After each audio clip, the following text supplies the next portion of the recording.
द्वारा घोषित उम्मीदवार के समर्थन में खड़ा है। आप देखोगे जो एनडीए का नंबर है उससे कई ज्यादा नंबर देखने के लिए मिलेगा। वो किसी भी पॉलिटिकल पार्टी से बिलोंग नहीं करते हैं। सबसे अच्छी बात यह है वो जस्टिस हैं। तो इसमें क्या है कि जो वाइस प्रेसिडेंट होते हैं हमारे देश के, वो राज्यसभा के भी चेयरमैन होते हैं और राज्यसभा के चेयर पे जो बैठते हैं उनको बायस्ड नहीं होना चाहिए। Election is a platform to put forward the issues of the country at large, to place forward the kind of personality we believe is fit for the office of the Vice President. होने वाले उपराष्ट्रपति जी के चुनावों से हम abstain रहेंगे। Biju Janata Dal, NDA और India alliances दोनों तरफ से हम इक्विडिस्टेंट हैं। तो जय, आज बड़ा सवाल यही है कि कौन होगा देश का नया उपराष्ट्रपति। बिल्कुल, और इसको लेकर लगातार यहाँ पर कयास लगाए जा रहे हैं। इंडी गठबंधन के उपराष्ट्रपति पद के उम्मीदवार और सुप्रीम कोर्ट के पूर्व न्यायाधीश बी सुदर्शन रेड्डी की हालिया मुलाकात को लेकर भी विवाद यहाँ पर खड़ा हो गया। भावना, बिल्कुल, बॉम्बे हाईकोर्ट समेत विभिन्न उच्च न्यायालयों के 8 पूर्व न्यायाधीशों ने चारा घोटाला में दोषी लालू प्रसाद से हाल ही में उनकी मुलाकात को लेकर निराशा जताई है। पूर्व न्यायाधीशों ने एक संयुक्त बयान जारी कर कहा है कि यह मुलाकात किसी वैध राजनीतिक कारण से प्रेरित नहीं लगती, क्योंकि लालू प्रसाद यादव ना तो सांसद हैं और ना ही उपराष्ट्रपति चुनाव के निर्वाचक मंडल में मतदान के पात्र हैं। पूर्व न्यायाधीशों ने अपने बयान में आगे लिखा कि इतनी प्रतिष्ठित न्यायिक पृष्ठभूमि रखने वाले व्यक्ति द्वारा एक दोष सिद्ध नेता से इस तरह स्वतंत्र रूप से जुड़ना चिंताजनक है। उन्होंने इस बात को लेकर भी सवाल उठाए कि कुछ राजनीतिक दल जो मामूली बातों पर भी मुखर हो जाते हैं, वे इतने गंभीर मामले पर चुप्पी साधे हुए हैं। तो यहाँ पर हाईकोर्ट के पूर्व न्यायाधीशों ने आपत्ति जताई है। लालू से जो मुलाकात यहाँ पर उनकी हुई है वो कहीं ना कहीं उन पर भारी पड़ती हुई साफ तौर पर नजर आ रही है। पूर्व न्यायाधीशों ने आपत्ति जताकर ये कहा है कि ये मुलाकात राजनीतिक रूप से कहीं ना कहीं प्रेरित नजर आ रही है, क्योंकि लालू प्रसाद यादव ना तो सांसद हैं ना ही निर्वाचक मंडल के सदस्य हैं। ऐसे में लालू से मुलाकात पर उन्होंने सवाल उठाए हैं। तो आज जब उपराष्ट्रपति पद का चुनाव है, उससे पहले सुदर्शन रेड्डी की लालू प्रसाद से मुलाकात पूर्व न्यायाधीशों को रास नहीं आ रही। उन्होंने एक पत्र लिखकर इस पर आपत्ति जताई है।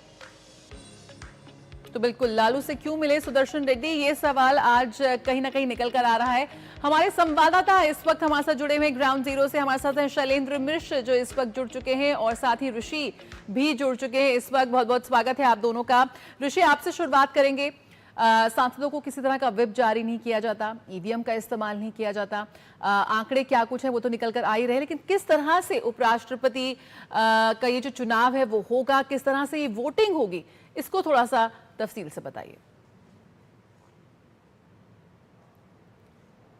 देखिए, राष्ट्रपति उपराष्ट्रपति चुनाव को लेकर आज का बेहद महत्वपूर्ण ऐतिहासिक दिन है, क्योंकि हम 17वें उपराष्ट्रपति चुनाव के लिए आज 10 बजे से लेकर 5 बजे तक जिस प्रक्रिया को शुरू करने जा रहे हैं, उसमें निश्चित तौर से सभी तैयारियां पूरी हैं और भारत निर्वाचन आयोग के दिशा निर्देशन में और जो लोकसभा और राज्यसभा की जो सेक्रेटेरिएट हैं, हालांकि इस बार राज्यसभा के महासचिव इस समय उपराष्ट्रपति चुनाव के निर्वाचन अधिकारी नियुक्त किए गए हैं। ये अल्टरनेट होता है अलग अलग चुनावों में, कभी लोकसभा कभी राज्यसभा।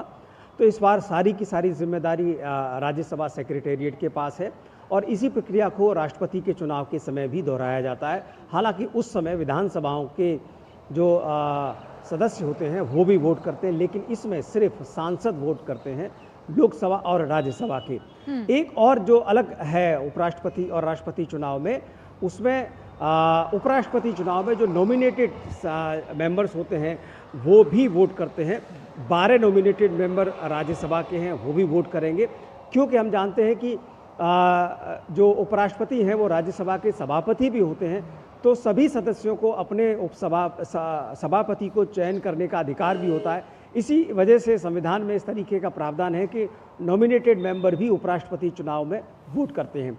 अब रही बात पूरी प्रक्रिया की, तो इसमें एक बैलेट पेपर के माध्यम से एक विशेष पैन जो है जो निर्वाचन अधिकारी के द्वारा राज्यसभा सचिवालय के द्वारा उन्हें दिया जाएगा और सिर्फ उसी पैन से जो सदस्य हैं उनको अपना प्राथमिकता चुननी है। और इसमें प्राथमिकता के आधार पर, क्योंकि 2 ही प्रत्याशी हैं, तो प्रत्येक सांसद के पास ये अधिकार होता है कि वो अपनी प्राथमिकता के आधार पर एक व्यक्ति को अपना वोट करे। और चूंकि इसमें सिर्फ सांसद ही वोट करते हैं, इसलिए प्रत्येक सांसद का जो वोट का जो मूल्य है वो भी एक होता है, समान होता है। तो इस प्रक्रिया में आज बेहद महत्वपूर्ण दिवस है। उपराष्ट्रपति चुनाव की प्रक्रिया में आज हम देखेंगे कि किस तरीके से मतदान होता है। तमाम राजनीतिक दलों ने अपनी अपनी जो भूमिकाएं हैं वो स्पष्ट की हैं। एनडीए है, INDIA के 2 उम्मीदवार हैं, तो वहीं कुछ राजनीतिक दलों ने कहा है कि वो इस प्रक्रिया में भाग नहीं लेंगे। ये उनका अधिकार है, अब्सटेन करने का अधिकार होता है। इसमें कोई बाध्यता नहीं होती, कोई व्हिप जारी नहीं की जाती।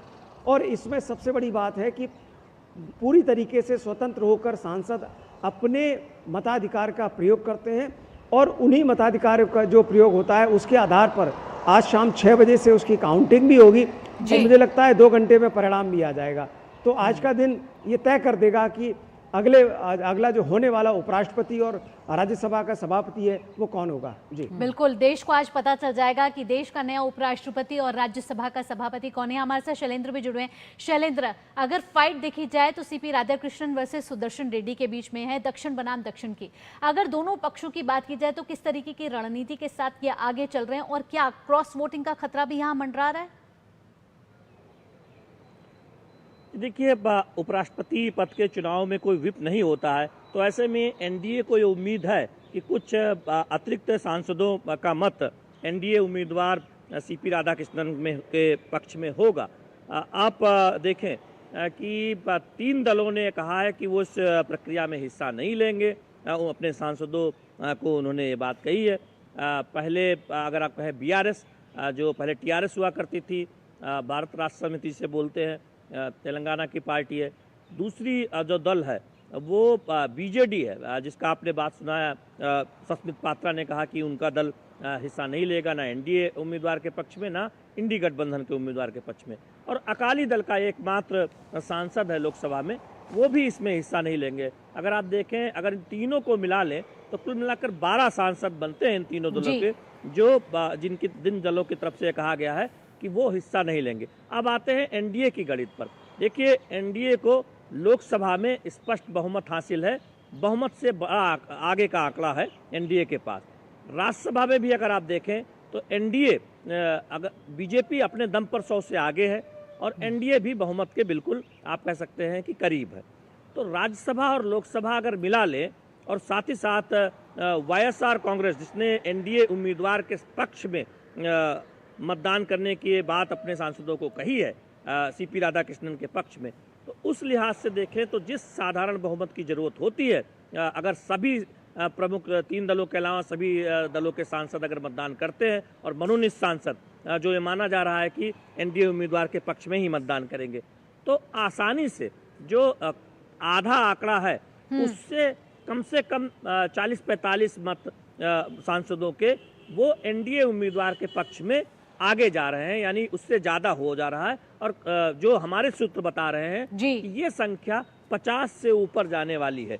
तो इस लिहाज से आप देखें कि ऐसा प्रतीत होता है कि जब शाम को मतदान के बाद जब गिनती होगी, तब अगले उपराष्ट्रपति के तौर पर CP राधाकृष्णन के नाम का ऐलान किया जाएगा। चूंकि आंकड़े, शैलेंद्र, हम अपने टीवी स्क्रीन पर भी देख सकते हैं किस तरह से गणित निकलकर सामने आ रहा है और कैसे राधाकृष्णन जी का पक्ष यहाँ पर थोड़ा, वहां पे पलड़ा जो है वो भारी नजर आ रहा है। किस तरह से देखते हैं विपक्ष के लिए ये जो अंक गणित सामने आया है, किस तरह की रणनीति के साथ वो आगे बढ़ रहे हैं, क्योंकि क्रॉस वोटिंग को भी नजरअंदाज नहीं किया जा सकता यहाँ पर।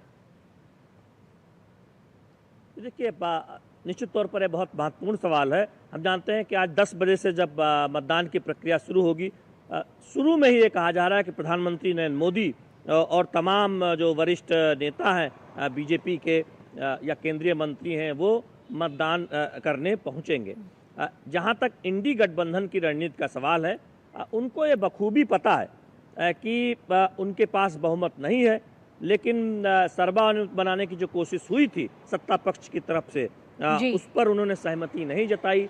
दरअसल वो एक इंडी गठबंधन, कांग्रेस की अगुवाई में या कांग्रेस के साथ इंडी गठबंधन एकजुट है, ये एक संदेश उपराष्ट्रपति पद के चुनाव के जरिए देना चाहते हैं। अब उसमें वो कितने सफल होंगे ये देखने वाली बात होगी, लेकिन उनकी कोशिश है चूँकि अभी बिहार चुनाव भी हम जानते हैं कि ज़्यादा दूर नहीं है, और जो इंडी गठबंधन है वो ये प्रयास कर रहा है कि लगातार सरकार को, सत्ता पक्ष को किसी भी तरह से ये संदेश न दे या जनता को ये संदेश न दे कि किसी भी मुद्दे पर वो उनके साथ खड़े हैं। और इसीलिए उन्होंने एक अपने उम्मीदवार को उतारा है। और वो कल हम जानते हैं कि उनके सांसदों की बैठक भी हुई थी।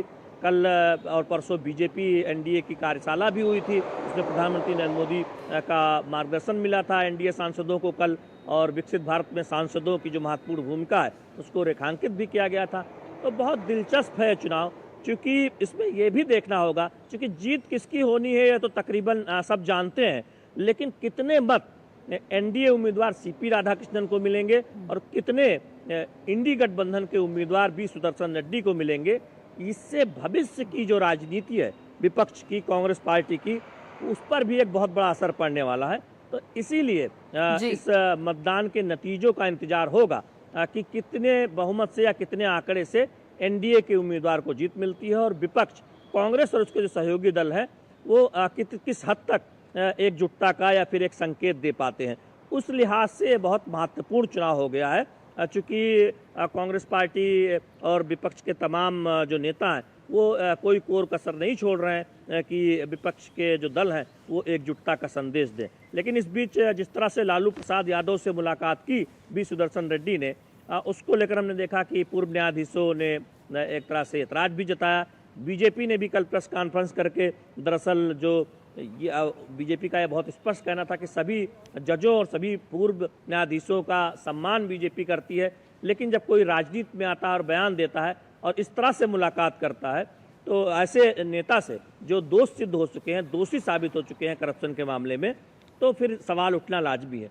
तो इस तरह की बयानबाजी भी हुई है। लेकिन आज मतदान का दिन है, 10 बजे से आप तस्वीरें देखेंगे तमाम बड़े नेताओं के, जो लोकसभा के और राज्यसभा के, जब वो संसद भवन परिसर पहुंचेंगे और मतदान की प्रक्रिया में हिस्सा लेंगे। बिल्कुल, बेहद ही ऐतिहासिक और दिलचस्प दिन आज का रहने वाला है। ऋषि, आपने मतदान की प्रक्रिया तो बताई ही, लेकिन जिस तरीके से मतदान की प्रक्रिया चलेगी सुबह 10 बजे से संसद परिसर में, कहां इस प्रक्रिया को किया जाएगा, और क्या कोई क्रमबद्ध तरीके से भी क्या सांसदों का आना ऐसे शुरू होगा?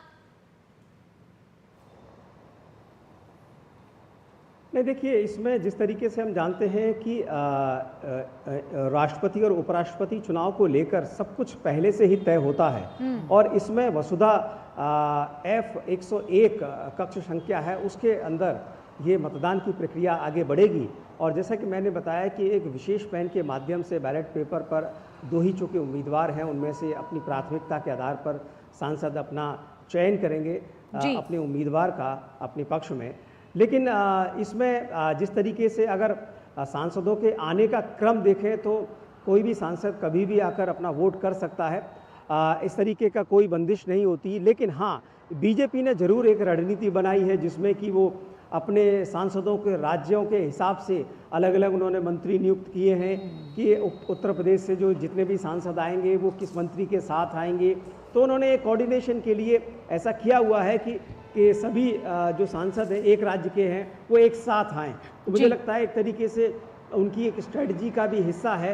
तो बीजेपी के सांसद ज़रूर मुझे लगता है आज दिखाई देंगे कि अगर राजस्थान के सांसद हैं तो राजस्थान के ही दिखाई दे रहे हैं, यूपी के हैं तो यूपी के ही दिखाई दे रहे हैं। अब इसमें जो इंडी गठबंधन के जो समर्थक सांसद हैं वो किस तरीके से आएंगे, उन्होंने अपनी कोई रणनीति स्पष्ट नहीं की है।